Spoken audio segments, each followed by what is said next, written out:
18 साल पुरानी वो अदावत जब मुख्तार ने कर दी थी योगी से पंगा लेने की गलती। मुख्तार की योगी को मारने की प्लानिंग सेट थी। योगी के पीछे सैकड़ों गाड़ियों का काफिला चल रहा था और मुख्तार अपने आदमियों के साथ पहले से घात लगाकर बैठा था। अचानक से योगी आदित्यनाथ की गाड़ी में गोली बरसने लगी। मुख्तार को धोखा देकर उस दिन मौत के मुंह से जिंदा लौट कर आए थे योगी आदित्यनाथ। योगी और मुख्तार अंसारी की दुश्मनी 18 साल पुरानी है। पहली बार योगी आदित्यनाथ और मुख्तार अंसारी 2005 में आमने सामने आए थे। 2005 में मऊ में दंगा हुआ था।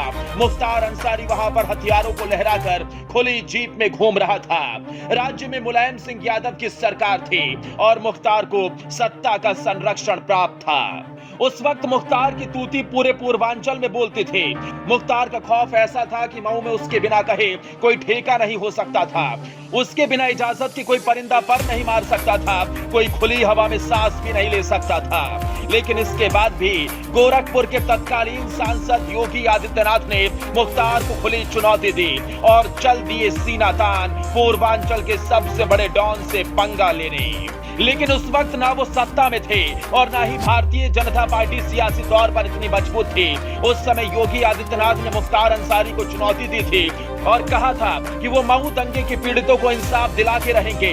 वो गोरखपुर से मऊ के लिए निकल भी पड़े थे, लेकिन तब ना तो यूपी में बीजेपी की सरकार थी और ना ही कोई पैठ, तो योगी आदित्यनाथ को तोहरी घाट में ही रोक दिया गया था।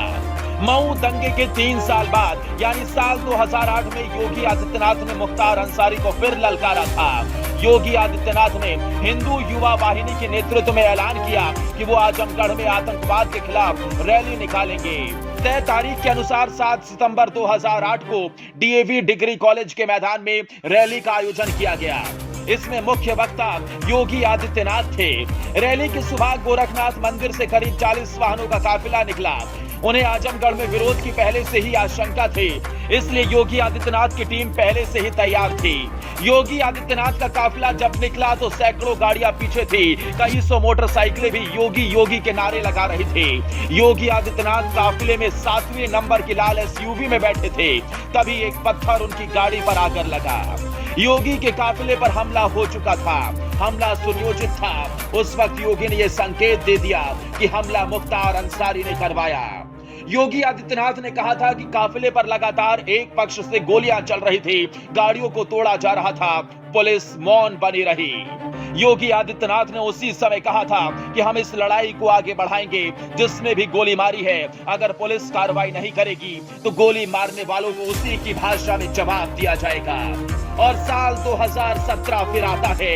योगी सत्ता में आए तो मुख्तार को उसके कर्मों का पूरा हिसाब सूद समेत चुकता कर लिया। वो माफिया जिसकी पैठ कभी लखनऊ से लेकर दिल्ली तक थी, आज सलाखों के पीछे है और अब गैंगस्टर एक्ट के तहत 10 साल की सजा भुगतेगा। पत्नी फरार है, भाई को भी 4 साल की सजा सुनाई गई। मुख्तार की काली कमाई पर बाबा का बुलडोजर चला और एक बड़े माफिया को योगी ने मिट्टी में मिला दिया। योगी से पंगा लेना मुख्तार को भारी पड़ गया।